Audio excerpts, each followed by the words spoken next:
જ્યારે આપણે સંપત્તિ વિશે વિચારીએ છીએ ત્યારે આપણે માત્ર નાણાં વિશે જ વિચારીએ છીએ, પરંતુ નાણાં ઉપરાંત બીજી 4 પ્રકારની સંપત્તિઓ હોય છે જેના વિશે આપણે ક્યારે વિચારતા જ નથી. હું એક પુસ્તક વાંચી રહ્યો છું, 5 ટાઈપ્સ ઓફ વેલ્થ, અને એના લેખક સાહિલ બ્લૂમ આપણને 5 પ્રકારની સંપત્તિ વિશે સમજાવે છે અને સમૃદ્ધ જીવન જીવવાનો અર્થ ફરીથી વ્યાખ્યાયિત કરવા માટે પ્રેરિત કરે છે. પહેલી સંપત્તિ છે સમય, ટાઈમ વેલ્થ. તમે ગમે તેટલા ધનવાન હો, જો તમારી પાસે સમય નથી તો તમે દરિદ્ર છો. જો તમારી પાસે તમારી માલિકીનો પૂરતો સમય છે તો તમે સમૃદ્ધ છો. પોતાના સમયની સંપૂર્ણ માલિકી એટલે સુખ. તમને ગમતી પ્રવૃત્તિ, તમને ગમતા લોકો સાથે તમને ગમે ત્યાં સુધી કરી શકવાની લક્ઝરી એટલે સમૃદ્ધિ. બીજી સંપત્તિ છે સ્નેહીઓ, સોશિયલ વેલ્થ. સામાજિક સંપત્તિનું મૂલ્યાંકન સંખ્યાથી નથી થતું, ઊંડાણથી થાય છે. મિત્રો કે સગાના ટોળાથી નથી થતું, મર્યાદિત સંબંધોમાં રહેલી આત્મીયતાથી થાય છે. નાણાં દ્વારા જે સગવડ અને સુવિધા ખરીદી શકાય છે એનો આનંદ માત્ર પ્રિયજનોની હાજરીમાં જ ભોગવી શકાય છે. જેટલું ભેગું કર્યું છે એને એકલે હાથે ભોગવી નથી શકાતું. જીવનની સૌથી યાદગાર ક્ષણો એ જ હોય છે જે આપણે કોઈકની સાથે વિતાવી હોય છે. આ અર્થપૂર્ણ જોડાણો અને આપણી સામાજિક કડીઓની સમૃદ્ધિ આપણા એકંદર સુખમાં નોંધપાત્ર યોગદાન આપે છે. ત્રીજી સંપત્તિ છે માનસિક સ્વાસ્થ્ય, મેન્ટલ વેલ્થ. અમીર ખિસ્સા કરતાં એક શાંત મનનું આયુષ્ય વધારે હોય છે. માનસિક શાંતિ એક એવી સમૃદ્ધિ છે જે કોઈ છીનવી નથી શકતું. અજંપા, અધીરાય અને અસંતોષ વગર આપણે જ્યાં છીએ અને જેટલું ધરાવીએ છીએ એનાથી રાજી છીએ તો એ સર્વોચ્ચ સમૃદ્ધિ છે.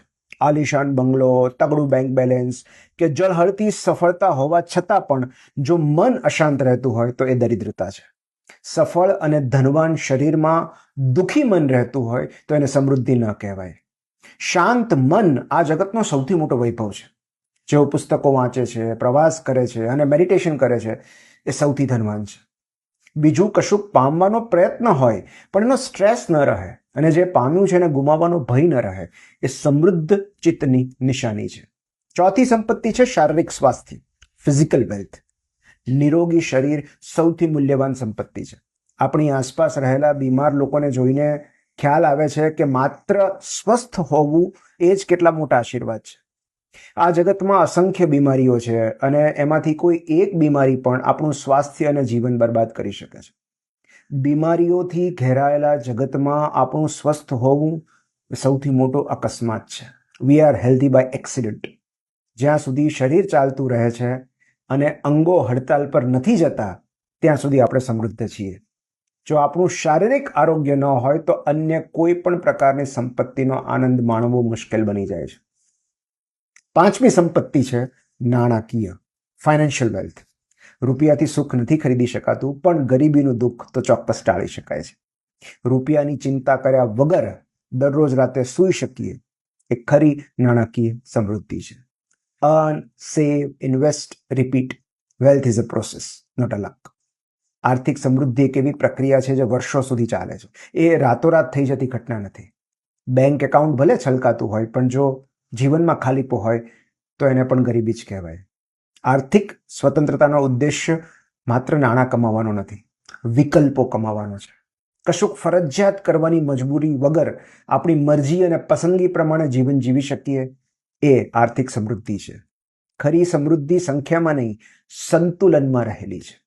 માત્ર નાણાંથી જ નહીં, સમય, સંબંધો, શાંતિ અને સ્વાસ્થ્યની બાબતમાં પણ સમૃદ્ધ હોઈએ તો એ સર્વાંગી સમૃદ્ધિ છે. કારણ કે ધન મેળવવા માટે બાકીના 4ને ગુમાવવા પડે તો એક એવી ખોટ ઊભી થાય છે જે બહુ મોડેથી સમજાય છે. નાદારી નોંધાવેલા શરીર, મન અને સંબંધો ક્યારેય નાણાંને માણી નથી શકતા. સંપત્તિ ફક્ત બેંક એકાઉન્ટના આંકડા વિશે નથી, પણ આપણે કેવી રીતે સંતુલિત અને સમૃદ્ધ જીવન જીવીએ છીએ એના વિશે છે.